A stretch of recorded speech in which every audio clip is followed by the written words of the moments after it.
ምርመራ እየተደረገባቸው ያሉ ፋይናል ያልሆኑ እንዲሆነዋል ብሎ መግለጫ ለመስጠት የማያስችሉ አሉ። ክትትል እየተደረገባቸው ከማዳበሪያ ግዢ ጋር ተመልክቶ ከኢትዮጵያ ኤሌክትሪክ ኃይል ጋር ተያይዞ ግምገማዎች ምርመራዎች እየተደረጉ አሉ።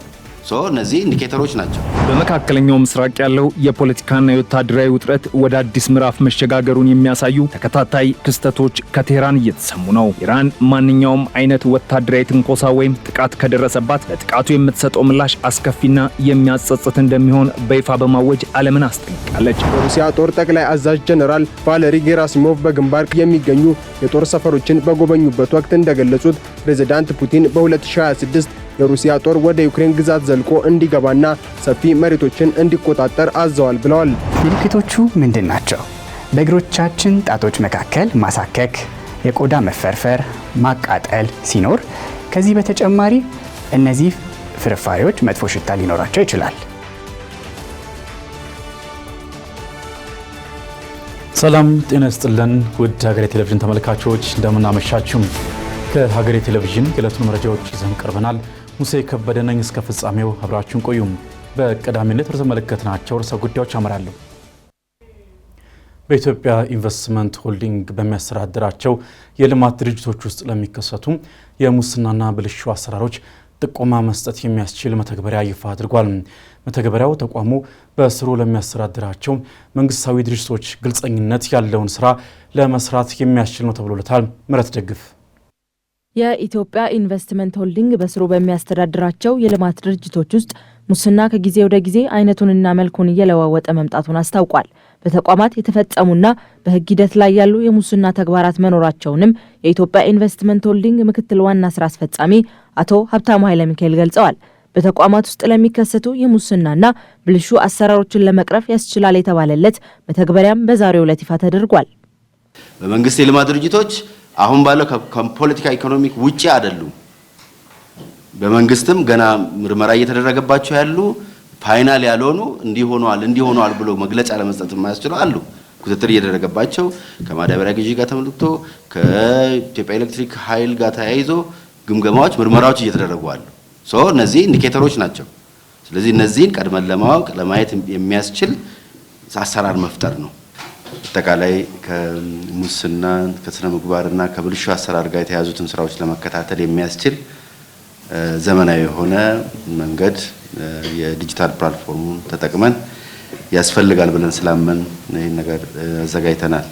ሙስናን እና ብልሹ አሰራሮች የሚፈጠሩበት መንገድም በዚሁ እየተወሳሰበ ነው። ይሄን ውስብስብ የሆነው መንገድ በአግባቡ መረጃ አግኝቶ ለመታገል፣ ለመከላከል፣ ለማስቀረት የሚያስችል መልኩ ስራ ለመስራት የተለየ አግባብ ያስፈልጋል ብለን ስላመንን ነው ይሄን ፕላትፎርም የመረጥነው።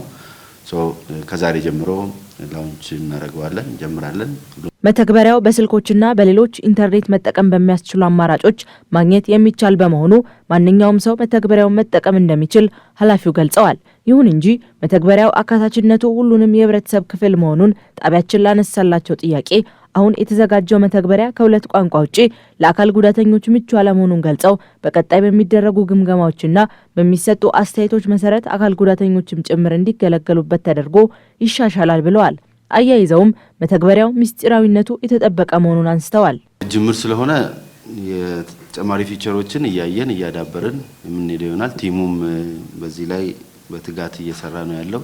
የሚመጡትን ፊድባኮች ወስደን ፊቸሮቹን እያሻሻልን እንሄዳለን። ከምስጢራዊነቱ ጋር የነበረ ከዚህ በፊትም አለን።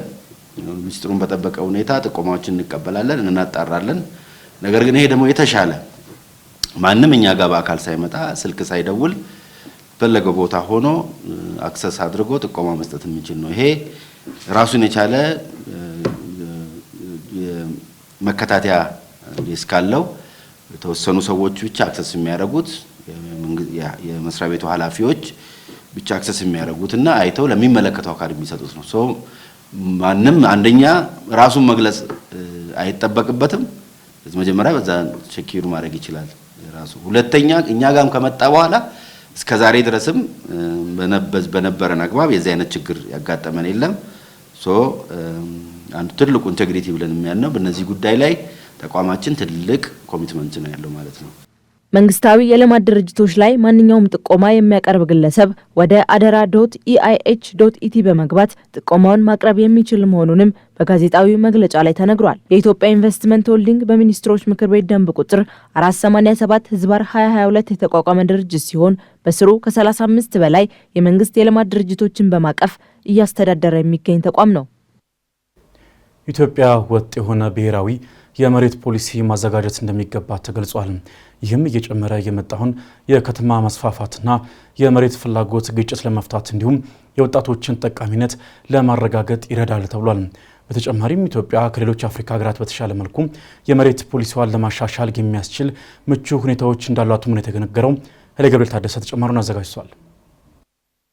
መሬት ለአፍሪካ ሀገራት የኢኮኖሚ እድገት ዋነኛ ምሰሶ ቢሆንም አስተዳደሩ ግን አሁንም የሀገሪቱ ትልቅ ፈተና ሆኖ ቀጥሏል። እንደ ኢትዮጵያ ባሉ ፈጣን የህዝብ ቁጥር እድገትና የከተማ መስፋፋት ባለባቸው ሀገራት ደግሞ የመሬት ጉዳይ ይበልጥ ውስብስብ ጉዳይ ነው። የኢትዮጵያ የመሬት አስተዳደር ስርዓት በዋናነት በህገ መንግስቱ የሚመራ ቢሆንም በተግባር ግን በከተማና በገጠር መሬት ተከፍሎ በተለያዩ ፖሊሲዎች ሲተገበር ይስተዋላል። እንደ የተፈጥሮ ሀብት አስተዳደርና የደን ጥበቃ ያሉ ዘርፋዊ ፖሊሲዎች ቢኖሩም ሀገሪቱ በአንድ ማዕቀፍ የሚመራ ወጥ የሆነ የመሬት ፖሊሲ አለመኖሩ ግን ትልቅ ክፍተት መፍጠሩን በጂአይዜድ የአፍሪካ ህብረት የመሬት አስተዳደር አማካሪ አቶ ቱሉ በሻ ይናገራሉ። ይህ ክፍተት በተለይ በከተማ መስፋፋትና በግብርና መሬት ፍላጎት መካከል የግጭት አዝማሚያዎችን እያስከተለ እንደሚገኝም ገልጸዋል። አንድ ወጥ ፖሊሲ ባለመኖሩ የተለያዩ አይነት የመሬት አደራጀት ስልቶች አሉ። በተለይም የመሬት አስተዳደር በዋናነት በከተማና በገጠር መሬት አስተዳደር ተብሎ በሁለት በመከፈሉ ይሄኛው አንድ ወጥ የሆነ የመሬት አስተዳደር እንዳይኖር ያደርጋል። በተለይም ደግሞ በአሁኑ ወቅት በከፍተኛ ፍጥነት እያደገ ያለው የከተማ መስፋፋት ጋር በተለያዩ ኢንቨስትመንቶች መስፋፋት ጋር በተገናኘ የመሬት ፍላጎት ግጭቶች ይኖራሉ። የከተማና የገጠር መሬት ፍላጎቶች እንዲሁም ደግሞ የግብርናና የተለያዩ ኢንቨስትመንት ጋር ተገናኝተው የሚመጡ የፍላጎት ግጭቶች ይኖራሉ እና የእነዚህን ግጭቶች ለማስወገድና ዘላቂ የሆነ የመሬት አስተዳደር ለማምጣት አገራዊ የሆነ የመሬት ፖሊሲ መሰረታዊ የሆኑ የመሬት ጋር የተገናኙ ችግሮችን ሊፈታ የሚችል የፖሊሲ ማዕቀፍ ያስፈልገናል። ያ ፖሊሲ ማዕቀፍ ደግሞ የተለያዩ አይነት ተቋማዊ አደረጃጀቶች የመሬትን ጉዳይ የሚመለከት አንድ ወጥ የሆነ የመሬት ተቋም እንዲኖር በፌዴራል ደረጃ ክልሎችም የራሳቸውን አደረጃጀት እንዲኖራቸውና የመሬት አስተዳደር የእያንዳንዱ ክልል ነባራዊ ሁኔታ ባገናዘበ መልኩ እንዲተገበር ሊያግዝ ይችላል ብለን እናስባለን። የመሬት አቅርቦት ከህዝብ ቁጥር እድገት ጋር አለመጣጣምንም እንደ ተጨማሪ ክፍተት ያነሱት አቶ ቱሉ ቁጥሩ በከፍተኛ ሁኔታ እየጨመረ የመጣው ወጣት የህብረተሰብ ክፍል የመሬት ጥያቄው ሳይመለስ መቆየቱ ለስራ አጥነትና ለምግብ ዋስትና ችግር መንስኤ ሊሆን እንደሚችልም አሳስበዋል። ከጊዜ ወደ ጊዜ ደግሞ የገጠሩ ህዝብ ቁጥር ራሱ በከፍተኛ ፍጥነት እያደገ ያለበት ነው። ወጣቱ መሬት የለውም ይታወቃል። የመሬት ስምሪት ወይ ደግሞ ድልድል የተካሄደው በሰባዎቹ ውስጥ ነው እና ያኔ 18 ዓመት በታች የሆነ ሰው በአሁኑ ወቅት 50 አካባቢ ከ50 በላይ ገብቷልና ወጣቱ መሬት የለውም። ብዙ ስራ አጥ ወጣቶች አሉ። መሬቶቻችንን በተለያየ መልኩ የግብርና ስርዓቱንም በማዘመን ከባለሀብትም ጋር በጋራ መሬታቸውን የሚያለሙበት በተለይም ደግሞ የግብርና መር ኢንዱስትሪ ላይ ከፍተኛ አስተዋጽኦ ማድረግ እንዲቻል መሬትና ያለንን የሰው ሀብት አገናኝተን የተሻለ ኢኮኖሚ ማዕቀፍ መፍጠር ይቻላል ብዬ አስባለሁ። ኢትዮጵያ ከሌሎች የአፍሪካ ሀገራት በተሻለ መልኩ የመሬት ፖሊሲዋን ለማሻሻል የሚያስችል ምቹ ሁኔታ እንዳላት ባለሙያው ይናገራሉ። ከቅኝ ግዛት ተጽዕኖ የጸዳ ሕግ መኖሩና በሕገ መንግስቱም ሆነ በሌሎች ሕጎች ላይ ማሻሻያዎችን በማድረግ የዜጎችን ተጠቃሚነት ማረጋገጥ እንደሚቻል አጽንኦት ሰጥተዋል። ኢትዮጵያ ከሌሎች የአፍሪካ ሀገራት በተለየ ሁኔታ ጥሩ እድልም ያላት ይመስለኛል። ሌሎች ሀገራት ከቅኝ ግዛት ጋር የተገናኙ የተለያዩ አይነት የህግ ማዕቀፎች አሉ።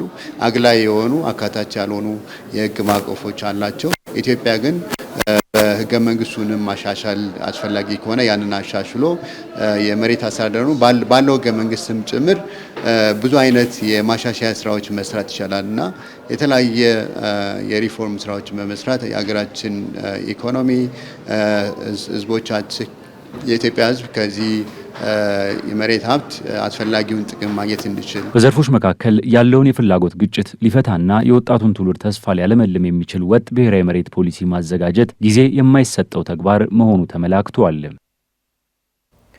በመካከለኛው ምስራቅ ያለው ወታደራዊ ውጥረት ወደ አዲስና አደገኛ ምዕራፍ መሸጋገሩን ተከትሎ ኢራን ለማንኛውም አይነት ጥቃት አስከፊ ምላሽ እንደምትሰጥ ለዓለም አስጠንቅቃለች። ቴህራን አዳዲስ ከፍተኛ ወታደራዊ ሹመቶችን በማጽደቅና የጦር ኃይሏን በተጠንቀቅ ላይ እንዲቆም በማዘዝ ለከፋ ግጭትና ለማጥቃት እርምጃ ያላትን ዝግጁነት በተግባር እያሳየች ትገኛለች። ከዚሁ ጋር ተያይዞ የኢራን መንግስት በአሜሪካ የሚሰነዘርባትን ተከታታይ ዛቻ ለዓለም አቀፉ የአቶሚክ ኢነርጂ ኤጀንሲ በይፋ በማሳወቅም ለሚከተለው ማንኛውም ቀውስ ዋሽንግተን ተጠያቂ እንደምትሆን ማሳስባለች። ዳግም ተገኝ በመካከለኛው ምስራቅ ያለው የፖለቲካና የወታደራዊ ውጥረት ወደ አዲስ ምዕራፍ መሸጋገሩን የሚያሳዩ ተከታታይ ክስተቶች ከቴህራን እየተሰሙ ነው። ኢራን ማንኛውም አይነት ወታደራዊ ትንኮሳ ወይም ጥቃት ከደረሰባት ለጥቃቱ የምትሰጠው ምላሽ አስከፊና የሚያጸጽት እንደሚሆን በይፋ በማወጅ ዓለምን አስጠንቅቃለች። ይህ የኢራን ከፍተኛ ባለስልጣናትና ወታደራዊ መሪዎች ያወጡት መግለጫ ሀገሪቱ ለከፋ ግጭት ዝግጁ መሆኗንና ማንኛውንም የቀይ መስመር መጣስ እንደማትታገስ የሚያሳይ ነው። እንደ ኢራኑ መህር ኒውስ ገለጻ የኢራን የጦር ኃይሎች ለማንኛውም አይነት ጥቃት ፈጣንና ኃይለኛ ምላሽ ለመስጠት በተጠንቀቅ እንዲቆሙ ታዟል። ይህ የሚጸጽት ምላሽ የሚለው ቃል በቀጠናው ባሉ የአሜሪካና የእስራኤል የጦር ሰፈሮች ላይ ሊሰነዘር የሚችልን መጠነ ሰፊ ጥቃት የሚያመላክት ስለመሆኑም ተዘግቧል። ኢራን ያላትን ሚሳኤልና የድሮን አቅም በመጠቀም የጠላቶቿን ስትራቴጂካዊ ቦታዎች ለማውደም ዝግጁ መሆኗን እያሳየች ነውም ተብሏል። ኢራን በተመሳሳይ ሰዓት ወታደራዊ መዋቅሯን ይበልጥ በማጠናከር ላይ ትገኛለች። የኢራን እስላማዊ አብዮት ጥበቃ ኃይል ከፍተኛ አመራር ላይ የተደረገው አዲስ ሹመት የሀገሪቱን ወታደራዊ አቅጣጫ ግልጽ አድርጎታል። አህመድ ቫሂድ የኢራን እስላማዊ አብዮት ጥበቃ ኃይል ምክትል ጠቅላይ አዛዥ ሆነው መሾማቸው ቴህራን ይበልጥ ልምድ ያላቸውንና ጠንካራ አቋም ያላቸውን መሪዎች ወደፊት እያመጣች መሆኑን ያመላክታል። አህመድ ቫሂድ በኢራን ወታደራዊና ፖለቲካዊ መዋቅር ውስጥ ከፍተኛ ተጽዕኖ ያላቸው ሰው ሲሆኑ የእሳቸው ወደዚህ ቁልፍ ቦታ መምጣት የኢራን መከላከያ ኃይል ይበልጥ ወደ ማጥቃትና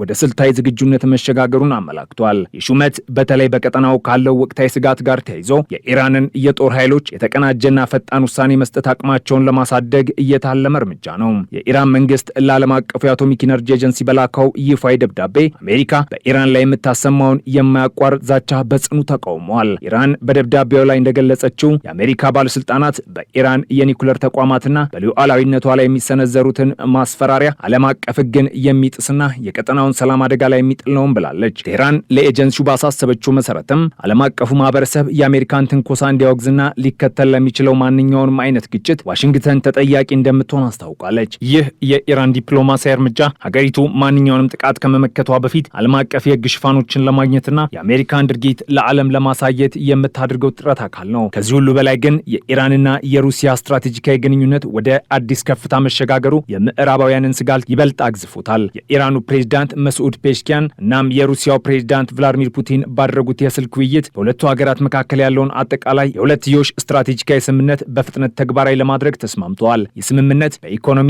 በቴክኖሎጂ፣ በኢነርጂና በወታደራዊ ዘርፎች የጠበቀ ትብብር ለማድረግ የሚያስችልም ነው። ፔዜሽኪያንና ፑቲን ስምምነቱ የሁለቱን ሀገራት የጋራ ጥቅም ከማስከበር ባለፈ በዓለም አቀፍ ደረጃ ያለውን የአንድ ወገን የበላይነት ለመመከት ትልቅ ሚና እንደሚጫወት አጽንኦት ሰጥተውበታል። የሩሲያና የኢራን ትብብር በተለይ በወታደራዊ ቴክኖሎጂና በመረጃ ልውውጥ ረገድ መጠናከሩ በመካከለኛው ምስራቅና በምስራቅ አውሮፓ ያለውን የኃይል ሚዛን ሊቀይር የሚችል ትልቅ ክስተትም ነው። ኢራን ለማንኛውም ጥቃት የምትሰጠው አስከፊ ምላሽ የሚለው ዛቻ ከሩሲያ ጋር ካላት ግንኙነት መጠናከር ጋር ተዳምሮ ሲታይ ቴህራን ራሷን ለታላቅ ጦርነት እያዘጋጀት መሆኑን ይጠቁማል። ፕሬዚዳንት ፔዜሽኪያን ከፑቲን ጋር ባደረጉት ንግግር ሁለቱ ሀገራት ያላቸው ግንኙነት ከወትሮ በተለየ ሁኔታ እየጠነከረ መሆኑና የምዕራባውያንን ጫና በጋራ ለመመከት ቁርጠኛ መሆናቸውን ገልጿል። የስልታዊ ግንኙነት በተለይ በኢኮኖሚ ማዕቀቦች ለተጎዱት ለሁለቱም ሀገራት አዲስ የመተንፈሻ ቀዳዳ የፈጠረ ሲሆን በወታደራዊ ረገድ ደግሞ የጋራ ጠላቶቻቸውን ለመመከት የሚያስችል አቅም ሰጥቷቸዋል። የሩሲያው ፕሬዝዳንት ቭላዲሚር ፑቲን ጦራቸው ወደ ዩክሬን ግዛት ዘልቆ እንዲገባና ሰፊ መሬቶችን እንዲቆጣጠር ማዛቸው ተሰምቷል። ይህ አዲስ ወረራ በተለይም በሰሜን ምስራቅ ዩክሬን የሚገኙትን ሱሚና ካርኪቭ ክልሎች ላይ ያነጣጠረ እንደሆነም ተነግሯል። ደምሶሽ ፈራው ዓለም አዲሱን የአውሮፓውያኑ 2016 አዲስ ዓመት በሰላም ተስፋ ውስጥ ሆኖ በተቀበለበት በዚህ ወቅት የሩሲያው ፕሬዝዳንት ቭላዲሚር ፑቲን የጦርነቱን አቅጣጫ የሚቀይርና የዓለምን የዲፕሎማሲ ጥረት የሚያናጋ አዲስ ወታደራዊ ትዕዛዝ አስተላልፈዋል። ምንም እንኳን በአሜሪካው ፕሬዝዳንት ዶናልድ ትራምፕ አማካኝነት የሚመራው የሰላም እቅድ የተወሰኑ እመርታዎችን እያሳየ ቢመስልም ፑቲን ግን ጦርነቱን ወደ አዲስ ምዕራፍ የሚያሸጋግርና ተጨማሪ የዩክሬን ግዛቶችን ለመቆጣጠር የሚያስችል ትዕዛዝ ለጦር አዛዦቻቸው ሰጥተዋል። ይህ ትዕዛዝ የዩክሬን ሉዓላዊነትን አደጋ ላይ ከመጣሉም በላይ ለዓመታት የዘለቀው ደም አፋሳሽ ጦርነት ወደ አራተኛ ዓመቱ ሲሸጋገር ይበልጥ አውዳሚ ሊሆን እንደሚችል ማሳያ ሆኗል። የሩሲያ ጦር ጠቅላይ አዛዥ ጀነራል ቫለሪ ጌራሲሞቭ በግንባር ቀደምትነት የሚገኙ የጦር ሰፈሮችን በጎበኙበት ወቅት እንደገለጹት ፕሬዝዳንት ፑቲን በ2026 የሩሲያ ጦር ወደ ዩክሬን ግዛት ዘልቆ እንዲገባና ሰፊ መሬቶችን እንዲቆጣጠር አዘዋል ብለዋል። ይህ አዲሱ ተልእኮ በተለይ በሰሜን ምስራቅ ዩክሬን የሚገኙትን ሱሚና ካርኪቭ ክልሎች ላይ ያነጣጠረ እንደሆነ የሚረር ዘገባ ያስረዳል። ሞስኮ ይህንን ተልእኮ የደህንነት ቀጠና ወይም በፈር ዞን የመፍጠር ሂደት እንደሆነ በመግለጽ ለማስተባበል እየሞከረች ነው። እንደ ጄኔራል ጌራሲሞቭ ገለጻ የዚህ ዘመቻ ዋና ዓላማ የዩክሬን ጦር ወደ ሩሲያ የድንበር ክልሎች ማለትም ቤልጎሮድና ኩርስክ የሚያደርገውን ድንበር ተሻጋሪ ጥቃት ለመከላከል ነው። ሆኖም ግን ዓለም አቀፍ ተንታኞች ይህንን እርምጃ ሩሲያ በድርድር ጠረጴዛ ላይ ያላትን አቅም ለማጠናከርና የዩክሬን መከላከያን ለማዳከም የምትጠቀምበት ስልት እንደሆነ ይገልጻሉ። ጀነራሉ በሰጡት መግለጫ የሰሜናዊው የጦር ቡድን በፕሬዝዳንቱ በተሰጠው መመሪያ መሰረት የኩርስክን ክልል ሙሉ በሙሉ ነጻ አውጥቷል። አሁን ደግሞ በሱሚና በካርኪቭ ክልሎች የደህንነት ቀጠናውን የማስፋፋት ሥራ ይቀጥላል ብለዋል። ባለፈው የአውሮፓውያኑ ታህሳስ ወር ብቻ ሩሲያ 700 ስኩዌር ኪሎ ሜትር የሚጠጋ የሩሲያን ግዛት መቆጣጠሯን የገለጹት ጀነራሉ በ2026 ይህ ግስጋሴ በከፍተኛ ፍጥነት እንደሚቀጥል አረጋግጠዋል። ይህ አዲስ የወረራ ትዕዛዝ የመጣው ሩሲያ ዩክሬን በቫልዳይ የሚገኘውን የፑቲን ቤተ መንግሥት በድሮን ልታጠቃ ሞክራለች የሚል ክስ ካቀረበች በኋላ ነው።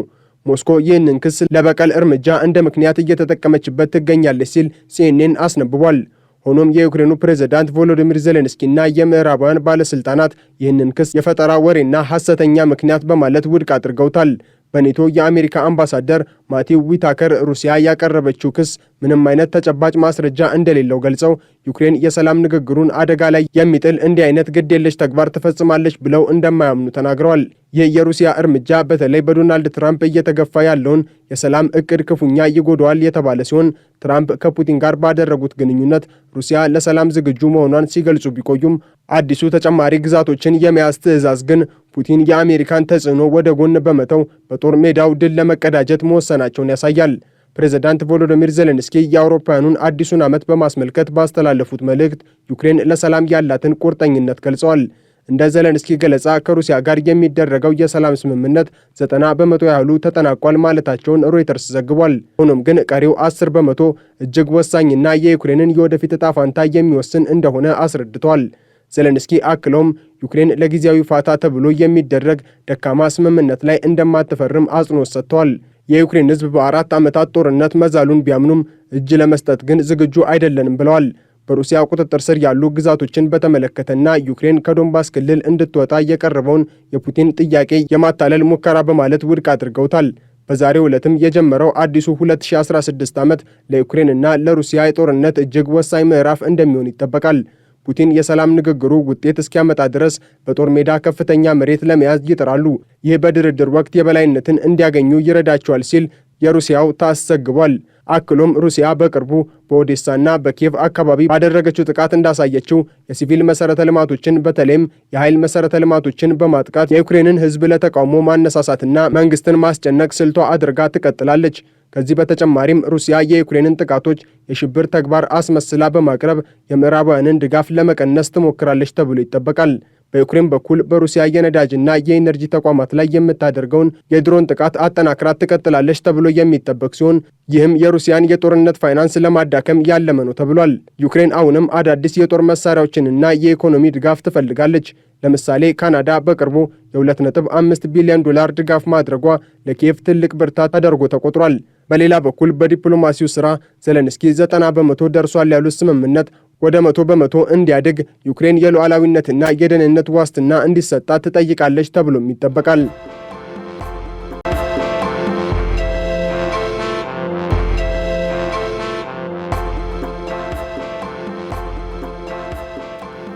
ወደ አጫጭር መረጃዎቻችን አለፍን። በፖለቲካ አቋሙ ምክንያት ያሰርነው ሰው የለም ሲል የፍትህ ሚኒስቴር አስታወቀም።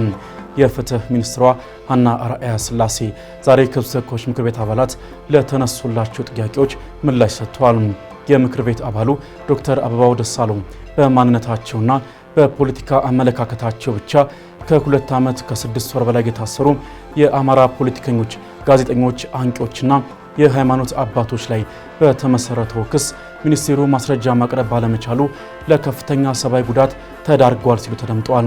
የፍትህ ሚኒስቴር ዋነኛው ስራ ክስ በመመስረትና የክሱን ሂደት በመከታተል አፋጣኝ ፍትህ ለዜጎች ማድረስ መሆኑን የገለጹት ዶክተር አበባው የተከሳሾቹ የህግ ሂደት ምላሽ እንዲያገኝ ጠይቀዋል።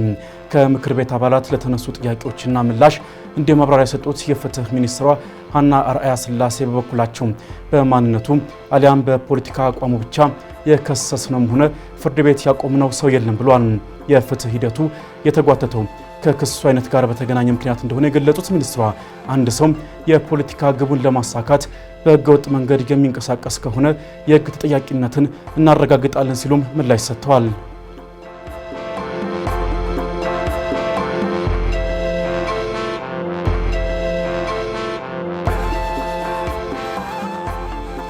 በመንግስት መስሪያ ቤቶች ዜጎችን የሚመጥን አገልግሎት እንዲሰጥ የመንግስት አገልጋዮችን ብቃት ማረጋገጥ እንደሚገባ የከተማና መሰረተ ልማት ሚኒስቴር አስታወቀም። በብቃት ምዘና ወቅት ሁሉም ሰራተኛ ተፈትኖ የሚያልፍ መሆኑንና የስራ ቦታ ሽግሽግ እንደሚኖር ያነሱት የከተማና መሰረተ ልማት ሚኒስትሯ ወይዘሮ ጫልቱ ሳኒ አመራሩም ሆነ ሰራተኛውም በብቃቱ ተመዝኖና አስፈላጊውን ስልጠና ወስዶ ወደ ስራ የሚገባ መሆኑን ገልጸዋል። ሚኒስትሩ የአገልግሎት ሪፎርምን ለመተግበር ከ4 ተቋማት ጋር የተፈራረመም ሲሆን ሪፎርሙ ሰራተኛን ከስራ ለመቀነስ ሳይሆን የደረጃ ሽግሽግ ለማድረግ ያለ መሆኑን ሚኒስትሯ አክለው አብራርተዋል።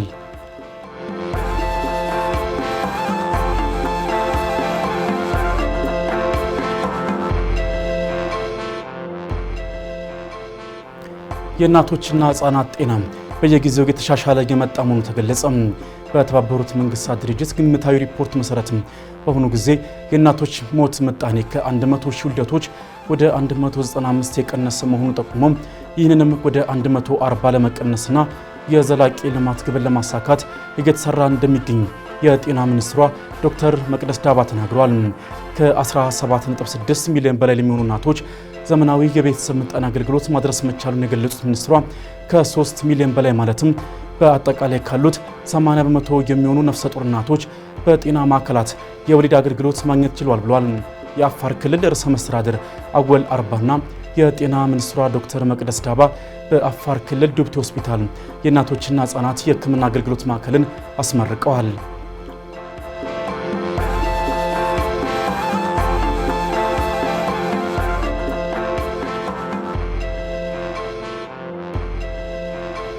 ከውጭ የተባበሩት መንግስታት ድርጅት በሱዳን ዳርፉር ክልል ኤልፋሽር ከተማ አስከፊ የሰብአዊ ቀውስ መኖሩን ገለጸ። የድርጅቱ የሰብአዊ ድጋፍ አስተባባሪ ዴኒስ ብራውን ከተማዋ በፈጣን ድጋፍ ሰጪ ኃይሎች እጅ ከወደቀች በኋላ ባደረጉት የመጀመሪያ ጉብኝት በከተማ የቀሩ ጥቂት ሲቪሎች ያለ ንጹህ ውሃ፣ መጸዳጃ ቤትና በቂ ምግብ በወደሙ ህንፃዎች ውስጥ እንደሚገኙ ገልጸዋል። የኑሮ ውድነቱ እጅግ የከፋ ሲሆን 1 ኪሎ ግራም ሩዝ እስከ $100 ድረስ እየተሸጠ መሆኑን ተነግሯል። ብዙዎች ታስረው አሊያም ቆስለው እንደሚገኙ የሚገመት ሲሆን የህክምና እርዳታና ተጨማሪ የሰብአዊ ድጋፍ አቅርቦት በአስቸኳይ እንደሚያስፈልግ አስተባባሪው ብራውን አሳስበዋል። ይህ ሁኔታ በሱዳን ጦርነት ውስጥ የታየው የጭካኔ ድርጊት መገለጫ ነው ሲሉ ሁኔታውን ገልጸውታል።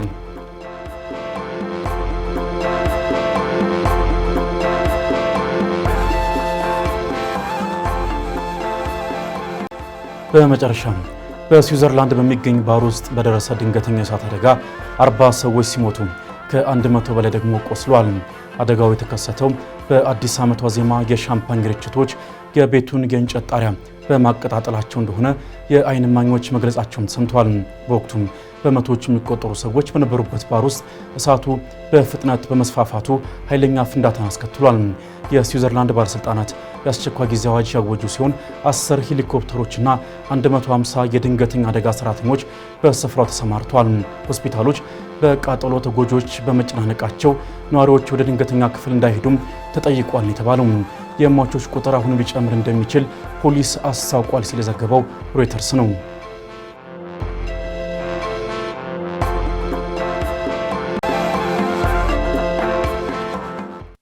መጥፎ የእግር ጠረን እንዲከሰት ከሚያደርጉ ነገሮች መካከል በዋናነት እግር ላይ የሚገኙ ፈንገሶች ዋነኛ መንስኤ እንደሆኑ ይነገራል። ለመጥፎ የእግር ጠረን መፍትሄው ምንድን ነው የሚለው የዛሬው የጤና አዳም ጥንቅራችን ትኩረት ነው። ወደዛው እንለፍ።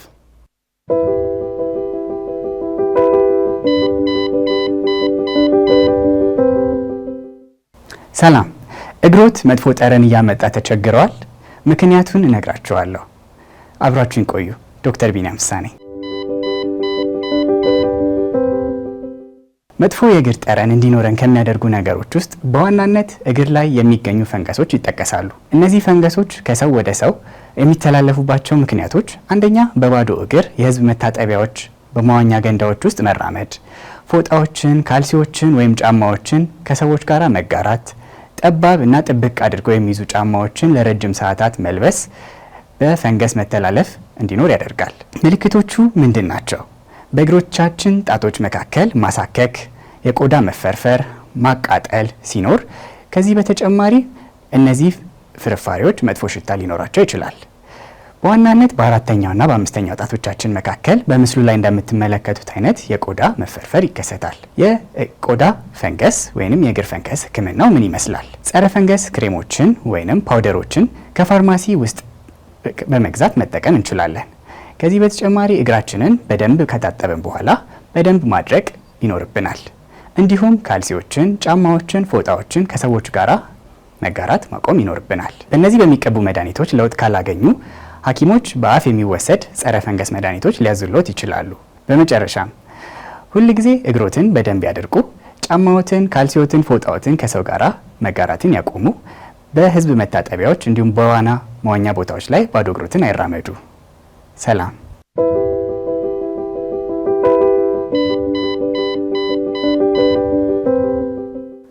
አሁን የመኪኖች ዘመናዊነት ከዕለት ተዕለት እየጨመረ ይገኛል። ለዚህም ማሳያ ከሆኑት ነገሮች መካከል ዘመናዊ መኪኖች ላይ የሚገኘው የመስታወት ጣራ አሊያም ሰንሩፍ አንዱ ነው። ይህም አጠቃቀሙ እንዴት መሆን እንዳለበት የአውቶሞቲቭ ባለሙያው እንደሚከተለው አዘጋጅቷል።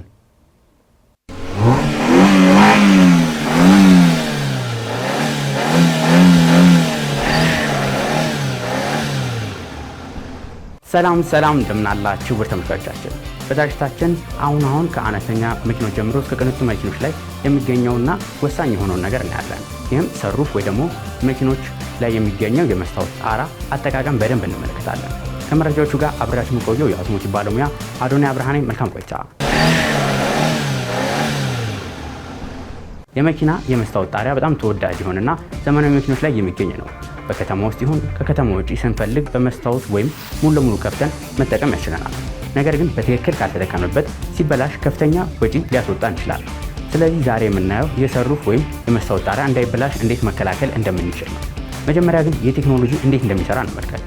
ይህ ቴክኖሎጂ የሚሰራው በአነስተኛ የኤሌክትሪክ ሞተሮች በመታገዝ ነው። ይህም ራሱን የቻለ ሀዲድ አለው። ይህ በጎሚኒ የተሸፈነ ነው፣ ከአንዳንድ ነገሮች ለመከላከል ማለት ነው። ይህ ሰንሩፍ ወደ ላይ የሚከፈት የሚባል አለ፣ የሚንሸራተት የሚባል አለ፣ ፓናሮሚክ እንዲሁም ደግሞ ሙንሩፍ የሚባሉ የተለያዩ የሰንሩፍ አይነቶች አሉ። ነገር ግን ሁሉም አሰራራቸው ተመሳሳይ ነው። እነዚህ ላይ የመኪና ባለቤቶች የሚሰሯቸው ከፍተኛ ወጪ የሚያስወጡ አንዳንድ ስህተቶች አሉ። የመጀመሪያው የመኪናው የመስታወቱ ጣሪያ ቆሽሾ ባለበት ሁኔታ የመስታወቱን ጣራ ለመክፈት መሞከር በጊዜ ሂደት የመስታወቱን ጣራ ላይ የሚገኘውን ጎሚኒ እንዲበላ ያደርጋል። ከዚህ በተጨማሪ ደግሞ ከዛፍ ስር ከቆመን በኋላ የመስታወቱን ጣሪያ ከመክፈታችን በፊት ከዛፉ የወደቁ ቅጠላቅጠሎች ወይ ሌሎች ነገሮች ሀዲዱን እንዳልሸፈኑት ማረጋገጥ ይኖርብናል። ሌላኛው ደግሞ በአንድ ጊዜ 2 ትዕዛዝ መስጠት ነው። ይህን ስንል የመኪናው ሰንሩፍ እንዲከፍት አዘነው ወዲያውኑ ደግሞ ትዕዛዙን ሳይጨርስ ሌላ ትዕዛዝ ማለትም እንዲዘጋ በተደጋጋሚ የምናዘው ከሆነ በሚከፍትበትና የሚዘጋው የኤሌክትሪክ ሞተሩ ላይ ያለ ጊዜው እንዲበላሽ ሊያደርግብን ይችላል። ከዚህ በተጨማሪ የመኪናውን ጣሪያ በከፍተኛ ፍጥነት ይሁን ወይ ደግሞ አነስተኛ ዝናብ ባለበት ሁኔታ መስታወቱን ጣራ ክፍት አድርገን ምናሽከረክር ከሆነ ጉዳት ሊያስከትልብን ይችላል።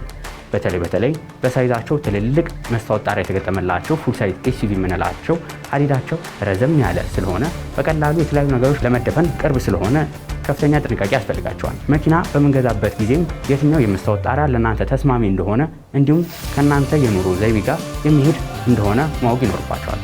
ብዙ ጊዜ ከከተማ ውጪ አቧራማ ወይ ሌሎች ነገሮች ጠጠሮች የበዛበት ቦታ የምናሽከረክር ከሆነ ግን በተቻለ መጠን የመስታወት ጣሪያ የሌላቸው ተሽከርካሪዎች ብንጠቀም የተሻለ ነው። ለዛሬ ይዤላችሁ የቀረቡት መረጃ ይህን ይመስል ነበር። በቀጣይ ሌሎች ከመኪና ጋር በተገናኙ መረጃዎች እስከምንገናኝ ድረስ መልካም ሁሉ ተመኘው።